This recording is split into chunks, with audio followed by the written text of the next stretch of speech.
তো hello everyone, দিনটা ছিল ইন্ডিয়া ভার্সেস নিউজিল্যান্ডের ম্যাচের দিন। তো আমি এখানে একটা কুইক স্ন্যাক রেসিপি ট্রাই করেছি। তার জন্য আমি নিয়ে নিয়েছি কিছুটা কুচো করা পেঁয়াজ, টমেটো এবং কাঁচা লঙ্কা, এবং মশলার মধ্যে আছে জিরে গুঁড়ো, ধনে গুঁড়ো এবং গোলমরিচ গুঁড়ো। এবং এই চিপসের প্যাকেটটা আমার কাছে আগে থেকেই ছিল। বাড়িতে থাকা যে কোনো রকম চানাচুর থাকলেই হবে, এবং সেটা দেবো আমি এর মধ্যে এবং মিক্স করতে থাকবো।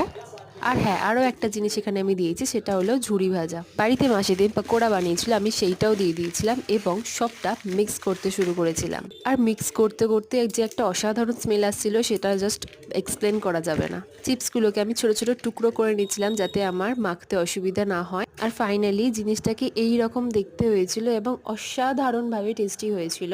এবং এই রেসিপিটা আমি ইউটিউব থেকে পেয়েছি, এবং তোমরা দেখতে থাকো পিছনে কি হচ্ছে। ব্রো, এটা ছিল ইন্ডিয়া ভার্সেস নিউজিল্যান্ডের ফাইনাল ম্যাচ।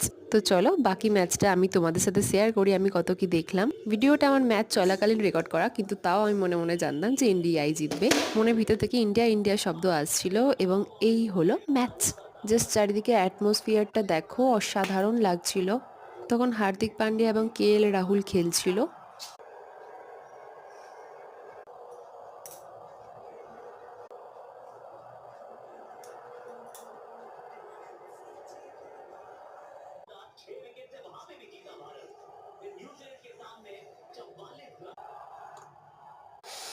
जो हिम्मत करता है वो ज्यादा होगा फुल मारने का प्रयास था थोड़ी सी गति यहाँ ज्यादा पहले के हाइट काफी है नए जनरेशन की 141 के छह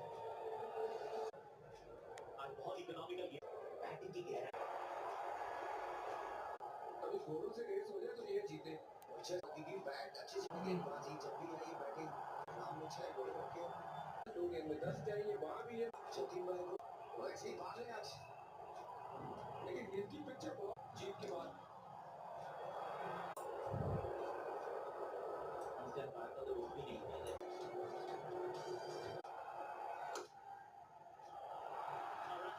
চার। উফ।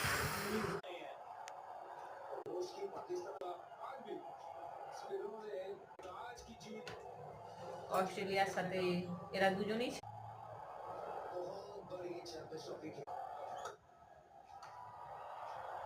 यहाँ पे भी एक और भारतवासी शॉट बढ़िया है अरे भाई बहुत ज्यादा एक्साइटमेंट है ऐसा लगा कि चौका शॉट बढ़िया लेकिन সিরিয়াস থাকে সবসময়।